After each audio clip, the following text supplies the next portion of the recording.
Hi everybody, welcome back to my channel. Hope everybody's doing well and staying healthy. In today's video, I'm going to be talking about some of my most favorite unique perfumes that I have in my collection. And I've got some pretty interesting ones, some that I would totally recommend to you guys. And I've got one sample that I'm really glad I didn't buy the full size. So yeah, let's get started. The first fragrance that I'm going to talk about is Garland on Salons, I believe it's pronounced. And this fragrance smells, I would dare say, magical. It smells magical. This is, okay, so before I get into the description, I bought this as a blind buy during quarantine, during the lockdown. So I had a lot of time on my hands and I bought a lot of fragrances that were blind buys. And this one, I had watched a video on it, and I believe it was Gabriella Francesca, the YouTuber. She was talking about this and she described it as smelling like, I think she said basically like how a Disney princess would smell like. And when I smelled it, and as I'm smelling it right now, she's not wrong. It smells very whimsical, very, as I said, magical. This is something that Snow White and Aurora probably smell like. This is probably what they smell like. It is very heavy on violet, so it definitely has a more mature scent. Usually if violet is one of the notes, it's gonna take on a more mature vibe to it. So this definitely has that, but it still has like a freshness to it. And so I took my notes, and top notes: raspberry, bergamot, red berries, and lemon, which explains the freshness. Base notes: iris, sandalwood, tonka bean, musk, and resins, I believe it's pronounced. Never heard of that before, but I definitely smell a lot of violet, which isn't even a top note or a base note. It's a middle note. Middle note: orange blossom, violet, rose. I don't smell any orange blossom in this. I smell a little bit of lemon, and I smell a whole lot of violet and some musk, which is probably what gives it its ability to like last a really long time, which this phenomenal staying power. It's an EDT, not EDP.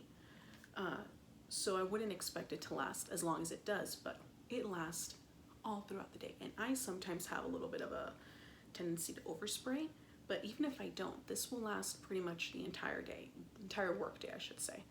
So yeah, this magical, it's beautiful. I'm gonna spray go right here on the note card.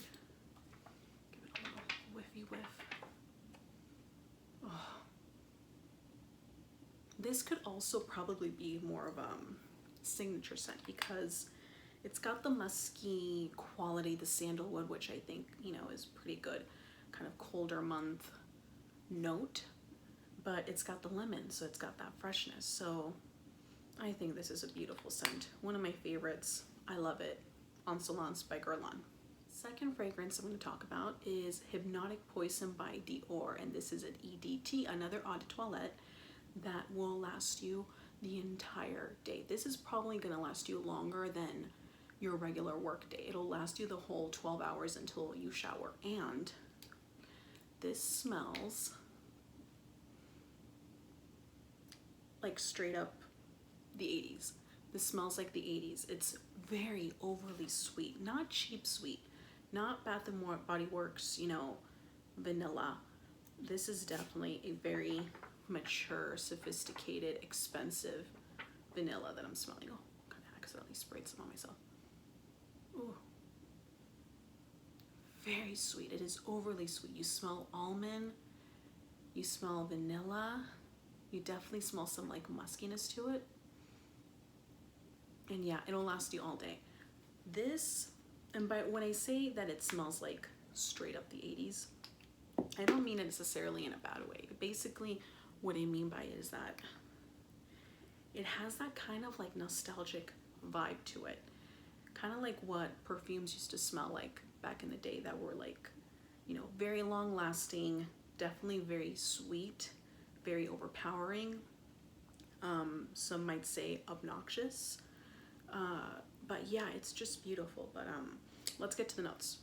So, top note: apricot, plum, coconut. I don't smell any coconut or apricot or plum. Middle notes: tuberose, jasmine, lily of the valley, rose, Brazilian rosewood, caraway, and the base is sandalwood, almond, vanilla, and musk. To me, I mostly just smell almond, vanilla, and musk. Everything else just kind of, you know, probably just blends in with the rest, but that's kind of all I smell. And it's not a bad smell, it's beautiful, very overpowering. This is the kind of fragrance that when you spray it on you, you can be walking down a hall and the hall is going to be smelling like hypnotic poison. So definitely check to see if it's work appropriate. It might not be work appropriate for everybody. I find myself really only wearing it for like dinners, nighttime, date night type of thing, because I do find it to be a little too overpowering. And I like obnoxious, heavy perfumes, but this, you know, I work in a pretty relaxed environment, but I think it's a little too much. But it's a beautiful fragrance. Oh my goodness. It's, like I said, expensive, vanilla, almond, just very warm and yummy goodness. I don't know how to describe it other than that. Definitely, I feel like it might not be the safest blind buy. I think that you could definitely smell this and think to yourself, this smells a little too mature for me. So go to Sephora, Macy's, you know, your nearest department store, and see if they carry it, to maybe kind of, you know, get a little whiff of it before you actually buy it. That's my recommendation. But yeah, Hypnotic Poison, Dior. The next fragrance is maybe not,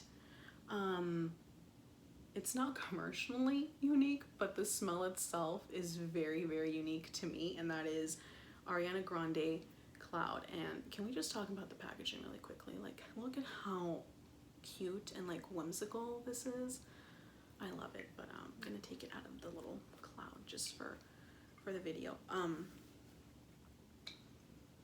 Oh my goodness. Okay, so this is very unique because when you smell it like straight out of the bottle, it has a very different smell than when you actually, I'll spray it on the paper again, than when you actually have it on your skin. So it's definitely something that warms up to your skin. It might kind of change depending on your body chemistry, I think. Like, it comes off smelling a little bit more, may I dare say, a little bit more masculine. I have somebody who told me who, I mean, they don't really like musky perfumes to begin with, but they were like, it kind of smells like a men's cologne. So I would say this would probably maybe even be kind of like unisex actually, because it definitely does have that heavy kind of like musky, slightly lavender but still sweet kind of smell. And people say it's a dupe for, I believe it's pronounced Baccarat Rouge, which is a unisex perfume, so makes sense. I haven't smelled Baccarat Rouge, so I don't know if, you know, that's necessarily true, if it's a dupe. I just know that this just smells wonderful. It smells sophisticated, mature, and I personally have never smelled anything else that's quite like this. It's just, I mean, I don't know what she did, but I mean, it's just, it smells wonderful. It smells so good. It's sweet without being like childish sweet, if that makes any sense. But yeah, the notes. Top, bergamot, pear, lavender. And just those notes, bergamot and lavender, they're actually used quite a bit in men's fragrances, which probably explains why that person was like kind of smells like a men's perfume. But middle, coconut, whipped cream, praline, vanilla orchid, and the base notes, woody notes, and musk. So totally makes sense because I definitely get lavender, I get coconut, I get a little bit of praline. Praline, is that how it's pronounced? Yeah, praline. Vanilla orchid, I can probably smell a little bit of that, and I can smell quite a bit of musk for sure. And like I said, I think that this is just very, very sweet, but another sophisticated sweet. And I would dare say that, you know, a guy could probably get away with, you know, with wearing Cloud, because it's just, because of that lavender and the bergamot, I think. It's just very, it's got a little bit of a masculine quality, but I mean, obviously wear whatever you want. But yeah, oh, I love it. It's probably one of my favorite ones. I'm probably going to be obsessed with it during the fall and winter months. But yeah, Ariana Grande Cloud. Next fragrance is by Terry Mugler, and it is Angel Muse. It is the EDP, and honestly, when I first bought it, it was a blind buy, lockdown, and I hated it. I actually thought about returning it because when you smell it straight out of the bottle, it smells like herbal chocolate. And I mean, think about what a weird combination that sounds like, but that's literally what it smells like. It smells like herbal chocolate, but it grew on me, and it's definitely one of my favorites. It definitely has to warm up to your skin. I'm gonna spray in the back of my hand. It has to warm up to the skin, because straight out it is not very pleasant. I think that it takes maybe about 20 minutes before it finally dries down to what it's supposed to smell like, and it definitely smells a little bit more chocolatey after a while. But at first, I feel like if you're not a fan of patchouli, you're not gonna like it. I would say go smell a tester, because you might end up feeling the way that I did, which is like I messed up. I didn't like it. See, now it's like it's only been a few seconds, but it's kind of warming up and I'm smelling a lot more chocolate. But yeah, so let's get to the notes. Top, grapefruit, pink pepper. Okay. I don't smell any of them. Middle, hazelnut cocoa spread, so basically Nutella. And the base, I believe it's pronounced vetiver, and patchouli.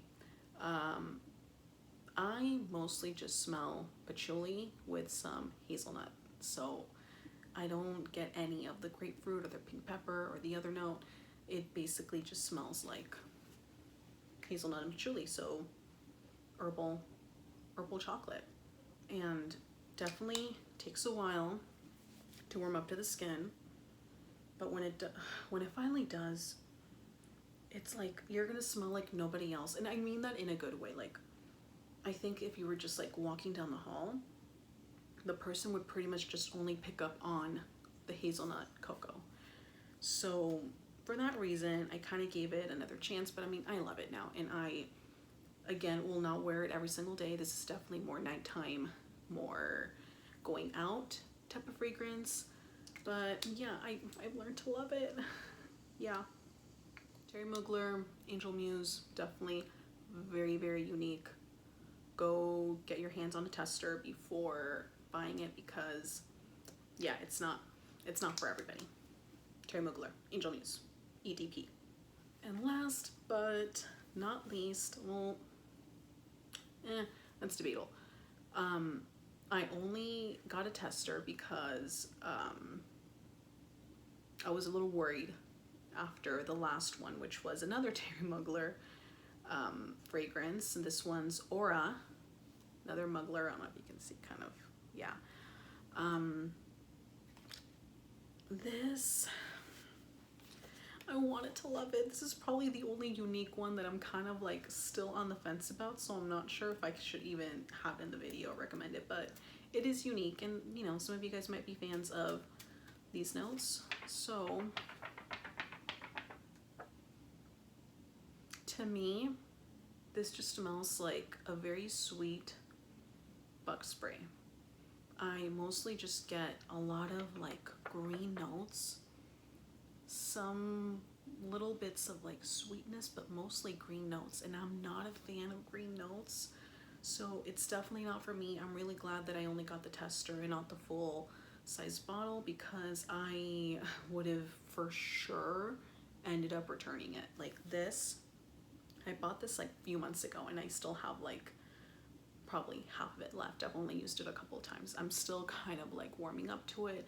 I'm a little unsure about it, but let's get to the notes. Top, bergamot, rhubarb leaf.